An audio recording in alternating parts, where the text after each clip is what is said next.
Kuko's texts explore thoroughly, playfully, and powerfully the variegated potentials of poetic narrative shared with living audiences. So, please enjoy William Kuko as he tells tales, telling tales.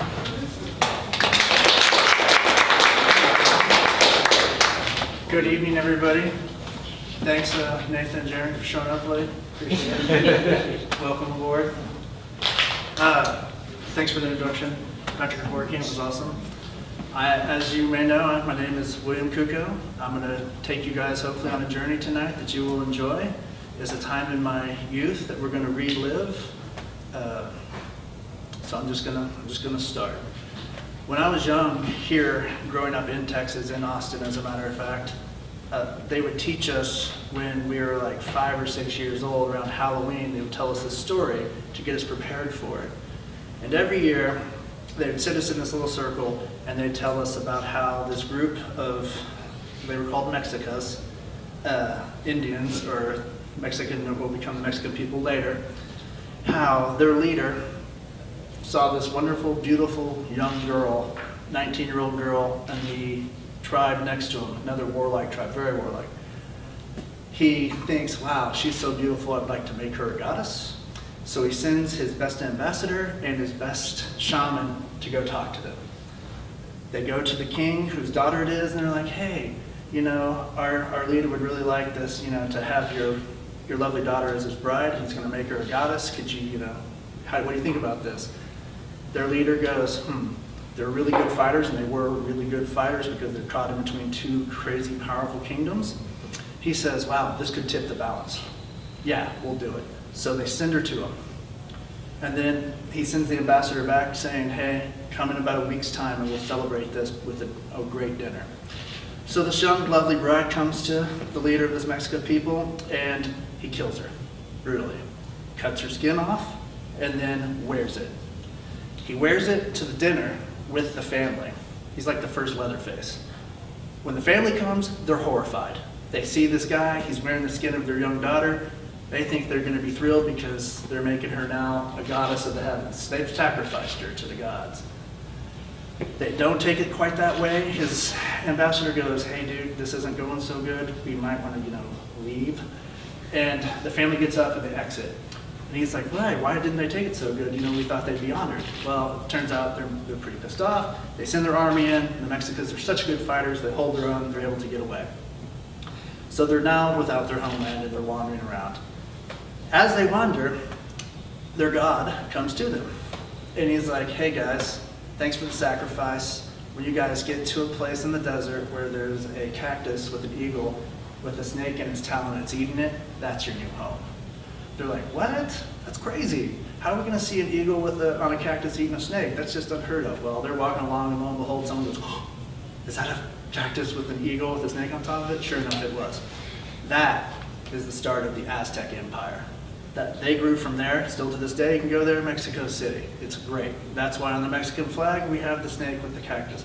This is the story they told us when we were 5 and 6 years old here in Austin to get us prepared for Halloween, get us in the right mood. It was awesome. But further on, this is going to be about education tonight, and about the education of me, as a matter of fact. So what happens is that it's the story of this young man. Isn't he cute? He's pretty cute, right? Yeah. Young me. This guy no longer exists. He's right here. He died a long time ago. This young man's education took the form of different learning opportunities from different peoples that I came into contact with in life, and through the Texas education system. The night in particular is about these two gentlemen, me and that guy right there, Jerry. In our Burger King uniforms, that's right. We had scored some acid, triple-dicked Eskimo the night before. We knew it was good because the rest of our crew had gotten very high on it. So we were very excited to get off work from Burger King to go do this. I should back up and talk about how we got into drugs. In the 1980s, a man by the name of Ronald Reagan was elected. He had a wife, a lovely lady by the name of Nancy. Nancy thought, these drugs, they're a terrible thing. What's good? War's pretty good. People get behind it. They like war, you know. Maybe we should have a war on drugs. So they did. They had this war on drugs. What that translated to in my schooling in Austin was a mobile home, a trailer park, parked out in the parking lot with Sergeant Johnny Law teaching it. This man should not have been in there teaching anything, but he was chosen and he rose up for this occasion. So one class at a time was marched in there, and we sat down, much like you're sitting here, and there's a little projector right in the middle of the class, and he had his own photos of stuff that he had seen in his war on drugs. He started off with a bang. He turns on the slide, and this giant picture appears of a young man who had gotten so high on drugs, he got into the bathtub, took a double-barreled shotgun, put it underneath his chin, on both triggers, pulled it, blew his entire face clean off. So now we have a picture of a gentleman sitting in a bathtub, blood everywhere, scalp kind of hanging, a few molars left, tongue dangling down, and 2 eyes that hung like lobster antenna. It was disgusting.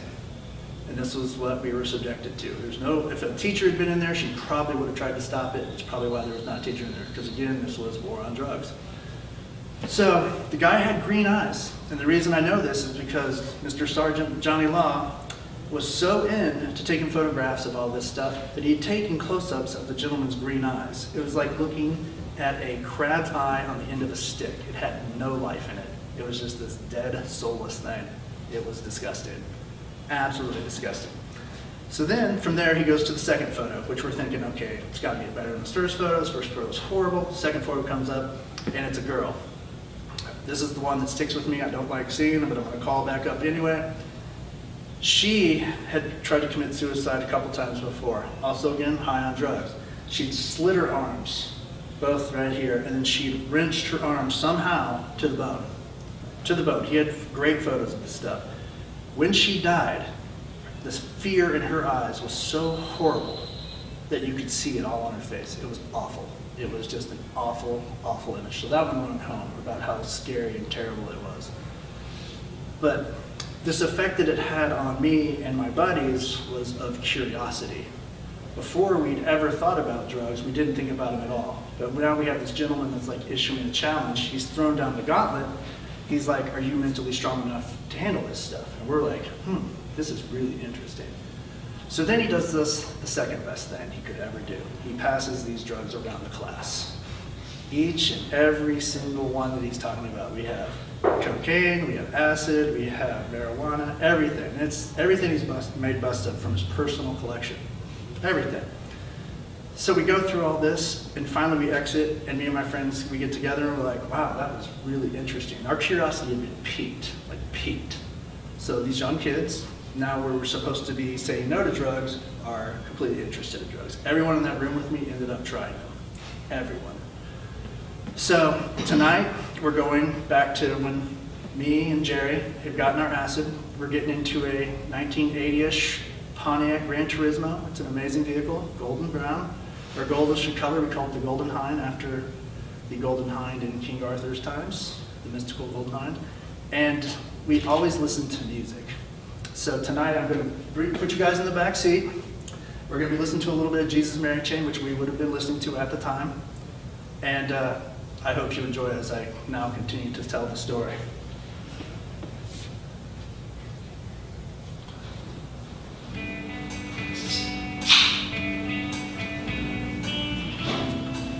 All right, so as I said, we'd gotten off, and we'd gotten in our cars, in the car. We got cigarettes going. We know we need to get some sort of liquor to cut the edge of the acid. So we head to this local drive-thru that we know of. We go to the drive-thru, we buy some Strawberry Hill, and some of the cheapest Meisterbrow beer you could ever buy. It's disgusting stuff. And then some more cigarettes to get us through the whole week, because it's going to be a while. So we get in the car, we're driving along, we're feeling like we're pretty cool. Hands out the window, cigarettes blown. We're heading down to Old Spicer Springs Road where we're going to do this event for the evening. It's a new moon, so there's no moon in the night. It's just darkness and sky. If any of you are familiar with Old Spicer Springs Road, it's a road that's got several legends attached to it. It's kind of an eerie, creepy old road.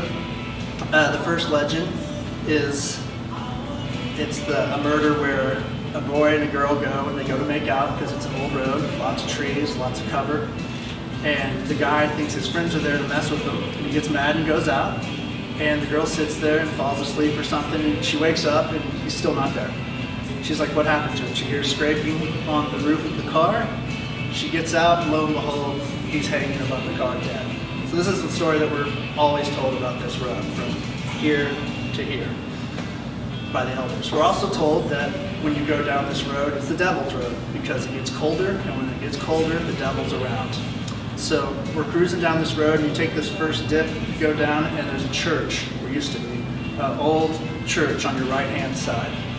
And it was this old wooden church. It was beautiful. It's been there since, like, I don't know, the early 1800s. The settlers, these guys that settled it, fought Comanche, fought everything to survive. And they were buried across the road in this old graveyard. Now, what happened was there was a devil church that planted itself up the hill. And they would come down and dig up these graves to give these elders of this church and perform rites. Well, one thing, they go against each other quite constantly, and one night they burn this old church down. Like, they burn it to the ground. Still not back to this day because they wanted to build it bigger than what it was allowed to this day. Craziness. So anyway, this is where we're going to do this. So we're trying to get there before the acid kicks in because we don't want to be driving. And we're driving through the curvy roads, trees, and finally we get to turn off and we go to where we need to. We go out into a blank field where we sit on top of the car. We're ready to get the car out there. And we lay on it. We got the jam box going above us. It's an older jam box, batteries, tapes. And we're just sitting there, tripping, looking up at the stars, and we're wondering about life, and how it is, and what formed it, and what we're doing there. All such good things. When, from the tree line, two gigantic wolf-like dogs emerge. They're huge, gigantic. They come roaming out. For some reason, we're not terrified. We're just still just sitting there like, are they even real? We don't know. It's amazing. So these dogs come up, and then out of the woods, the smallest, most petite woman I've ever seen. She might have been 4 foot tall, tops. I mean, she's tiny. Comes floating out of the thing. We think she's like a fairy or something, because like, she's that very old. This old lady, probably Comanche, has this like old gray hair just coming over her face. It looks like spider webs to us when she finally gets up to us. She has one eye showing. It's all we can see. And when the light hits it, all you see is cataracts, so we thought she might be blind. But it did not stop her. She was right on us. It was like Yoda to Luke Skywalker, really. But she owned us, and she knew it. We were just helpless. So we're sitting there, and she gets up to us, and she sits. Her two dogs are by her, and it's just, there's silence. It's just a couple minutes of silence trying to figure out what's going on here. She asks if we have anything to drink. And we kind of laugh and say yes. She's like, well, I'll answer all your questions that you're asking if you give me something to drink. And we're like, what are you talking about? What questions are you going to answer? And she's like, I'm going to tell you how the earth got its start. Now, do you have something to drink? And we're like, sure. So Jerry gets up, goes back in the car, gets out of Strawberry Hill, hands it to her, and she looks at it, she kind of laughs, but she takes it and then asks for a cigarette. I give her a Camel, because that's what we smoke. She lights it up, and then she starts. She says, in the beginning, there was nothing. Nothing at all. There were the formless ones in the sky, formless. And she said there was 5. Then they were bored, and they decided they needed some sort of form of entertainment. So the formless ones formed 2 people, a male and a female. And they sent these people down to what was to be Earth. Well, when they get down here, there's a big lake, and they're at the base of it. And the female goes, hey, why don't we walk around it and meet at the other end, and we'll figure out what to do from there. And the guy's like, okay, yeah, that's a good idea, let's do that. So they split up, and they walk around. And they come together at the other end, and the female's like, hey, that was pretty cool. Now we should make something. We should do something together. And the guy's like, but how are we going to make stuff? We don't have anything to make stuff with. And so they look up at the sky, and they're like, hey, guys, we need something to make stuff with. So they send down a meteor, and it crashes behind them, and lo and behold, it's a spear. So they take this spear, and they turn it around in the water, they stir it, they stir it, and they stir it, and they kick back, and they take this sludge, and they form people. Unfortunately, because the woman spoke first, they were monsters. So all these monsters are created and they go throughout the land. And they're like, why were monsters created? I don't get it. And the formless ones go, it's because the woman spoke first. And the woman's like, that's sexist, I don't get this. Why does it matter if I speak first or not? And they go, well, it's the way, it's how it's supposed to be. So they're like, fine. So they go back to the start, then the guy goes, okay, I think we should walk around this lake and we'll meet at the other side. So they split and they walk around the lake and they get to the other side. And the guy goes, hey, why don't we, take this spear and make some people? So they take the spear, they dip it in the brine, the water, then they stir it up, and they start making people. So the people, they start populating the planet, they start going everywhere. So then the guy and the girl are like, well, what if we have children together? Let's try it out. So they get together and they start to do their thing. Well, she gives birth to a lot of kids. So she's just kind of shooting them out one after the other. And the last one that comes out is fire. And it burns her and it kills her. She's like, oh my God, I burn, I hurt that, I'm going. And he's like, but wait, you can't leave me, we're not done yet. She's like, I'm sorry, that fire really hurt me, and I'm gonna go into this cave for a little while and just kind of lay here, because I don't feel good. So he's like, but, and she leaves him. He gets really mad, so he kills fire, chops off his head, incinerates the body, sends it to all these different spots. But he takes one piece of the fire with his comb and keeps it. So he's got a little kindling of fire with him. So he's like, this life without my mate, this is terrible. This is really, really awful. So I'm gonna go into this cave and see if I can see her and get her back. So he goes back into the cave, he lights his little flame that he has from his dead son, and he sees his wife, and he's like, hey, will you come back? And she's like, I don't know if I can, I've just eaten this great meal here, don't eat the food, don't do this. And he's like, but I really want you back, I'm kind of sad, I miss you. And she's like, yeah, okay, well, I'll go ask him. But don't follow me. And he's like, all right, fine. So he's sitting there, and he's waiting for her, and he's looking at the food, and he wants to eat it, and he takes a couple pieces, and he's like, he gets bored. So he goes in to see his wife, he takes the fire with him, and when he sees her this time, she's half a corpse, and she's half alive. So one half of her is like a full maggot-eaten body going to the earth, the other one's the woman that he remembered. He freaks out. He's like, and he takes off. She's like, I told you not to look at me. And he's like, ah. He starts running, tries to get out of this cave as fast as he can. She, in her anger, chases after him. Well, in the laws of the dead, if you throw food down, they have to stop and pick it up. So he does not know this, but in his sheer terror, he drops the food that he has as he's running, and she has to stop and pick it up. So he gets to the outside, he's like, oh my God, she's gonna get out here, she's gonna get me, I don't know what to do. Oh my God, oh my God, oh my God. So he looks, he's like, okay, I think I could leave this rock over this cave entrance, I think I could do this. So he gets to this rock, grabs it, closes it, he's like, sweet, I have done this. And she makes it to there at this time. And she's like, I can't believe you've locked me out, this is so horrible. I'm gonna kill 1,000 people a day to get back at you. And he's like, fine, I'm gonna have 1,500 people born a day to keep life as we know it going. How do you like that? So they argue and bicker for a little bit. She goes away, this is death now. We have death in the world, she's claiming souls. Him, after all this horrible thing with his wife, he's all sad and depressed and he's polluted because he's been in hell, he decides to go to this river. He gets into the river, he lays down, and he cleans himself, and he just becomes one with it and disappears. Just becomes part of this river. Never to be seen again. But the damage has already been done. He has the birthing coming. They have the monsters out there. They have the death, and they have spirits, because that's what him and the woman gave birth to, was all the spirits in the world that we know of. So she finishes her tale. She laughs at us, of course, because she's very happy with her little jolly story. And she's like, she asks for some more cigarettes, and we give it to her, and she asks for more beer. So Jerry gets up again, goes into the back seat, gives her a case of Meisterbrau, and we literally sat there for, I don't know, maybe an hour saying nothing before she wandered off into the woods and left us to our lonesome. We didn't move for the whole rest of the night, And then when daylight finally came, we got our courage up after it was all said and done. I think it was Jerry, he got up and wandered over to take a leak. And he's like, hey, William, get over here. You gotta check this out. So I go over there and lo and behold, there's a cave with a rock.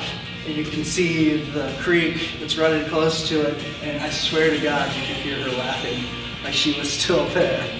It was an awesome event. So, and that's pretty much Kuko telling tales. So,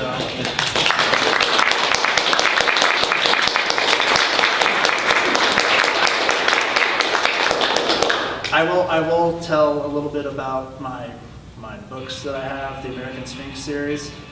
I spent a lot of time in Japan and learned Japanese narrative, and I have based that story on a Japanese samurai, one of the first. There was 2 groups of samurai, and they were created by the emperor. So when the emperor had too many kids and they didn't have the right to become emperor, he sent them out to fight the Ainu, basically, which was the American Indians of Japan. And he'd give them one of 2 names. It was either the Heke or the Genji. Okay? So these 2 clans, they didn't know, I mean, they were young boys, didn't know what they were doing. They got sent out there, they got slaughtered at first until they finally learned how to fight. And they got good at it. They got really good at it. So these 2 clans rose up. Well, in one of the clans, the Heke clan, there was a guy by the name of Kiyomori. Brilliant, smart, he's a game changer. Kiyomori, he knew that he had power, and he knew that they held the power because they were the military. All this aristocracy relied on them to give them their rice, and rice was the money of the day. So the samurai and farmers, they all got paid by these bundles of how much rice they got, even the emperor. So he was waiting because he knew that he held all the cards. Well, one of the Genji did rise up and tried to take it, tried to take this power, because they're like, we're the best, no one can stop us. So we're going to just kill everybody and claim the rightful throne for ourselves. So he did. Well, Kiyomori met him in battle and absolutely destroyed him. And I mean destroyed him. They have a tradition in the samurai culture, it's called namakudis, and it's basically you take someone's head, and this is how you get paid. So when you go to a battle and you fight, you have to cut off your opponent's head that you killed, and you tie it to your belt or whatever else, or a stick, and you bring it back. And this is how you get your rice. This is how you get food. So they would take all these heads back. It's a huge part of the samurai culture. But Kiyomori made one mistake. He allowed 2 boys to live, Yoritomo and Yoshitsune. Yoritomo becomes shogun of Japan, the first true shogun that's above the emperor, and his brother is the reason that he became this. Yoshitsune is the Luke Skywalker. He was taught by a Yoda-like figure called Shujobo. It's a Tengu in the mountains of outside of Kyoto. You can go there to this day. You can see the temple where he trained. You can see where the Tengu supposedly lived. It's super cool. I highly recommend it. But anyway, Kiyomori raised Yoshitsune with his family as they came up as young boys. Well, Kiyomori had an older son, which was not a very good fighter, wasn't a good politician. There's no way this guy should have been in power. And then Tomomori, which is what my story is about. Tomomori was a badass. He was also undefeated until he met Yoshitsune in the Battle of Dainoura, which is the epic last battle between everybody. And Yoshitsune bribes Tomomori's right-hand general to turn in the middle of the battle, and he does. Tomomori takes an anchor and the sword. There's this famous sword like Excalibur in the Japanese lore, and he plunges off the side of the ship, killing himself. First out of seppuku here for the whole samurai race. This is where seppuku comes from, where you think about how they have to do this. This is it. So following Tomomori's lead, all of his guys jump in after him to commit this same suicide. Yoshitsune only reclaims 2 things back for the emperor. It's a necklace and a mirror. you have to have a sword in order to have truly be the emperor. They never got this sword back. It's still supposedly down at the bottom of Dan Noda, but that's neither here nor there. So what I've done is that I've created a Buddhist. I've taken my Buddhism and I've used the reincarnation thing. I brought Tomomori back as a cat here in America, owned by a woman. And at first it's the struggles between them two to learn how a cat and a woman get together. But I interweave all this Japanese myth and narrative in the story. And if you can read it and pick it out, you'll see all the layers that I've added to it to make it what it is. And so for each book after that, I do Greek, I do American Indian, I do a Buddhist, and then I kill the character in the final episode to give them back to whoever wants to use them next. Because it's my feeling that if you have a character, even a true character, you need to give them back to whoever wants to use them next. So that's what I've done. Another interesting fact is that when the Heke did die that day, the Japanese seamen or fishermen went out in Danoura like the next couple of weeks, and they found these crabs, and they had faces in them. You can go there to this day and still see these crabs with faces in them. They think they're the reincarnated soldiers that died in battle that day. It's really awesome. Like super, super awesome. I highly recommend if you get a chance to go do it, because it's like Shakespeare. It's not like Shakespeare, but it's like seeing King Arthur, but Japanese style. It's every bit as good. Every bit as good. I hope you guys enjoyed it. That's Kuko Tells Tales, Telling Tales Part 1. I do have a second. I'm not performing it tonight, unfortunately. But if you have any questions, I'll gladly take them. Anyone?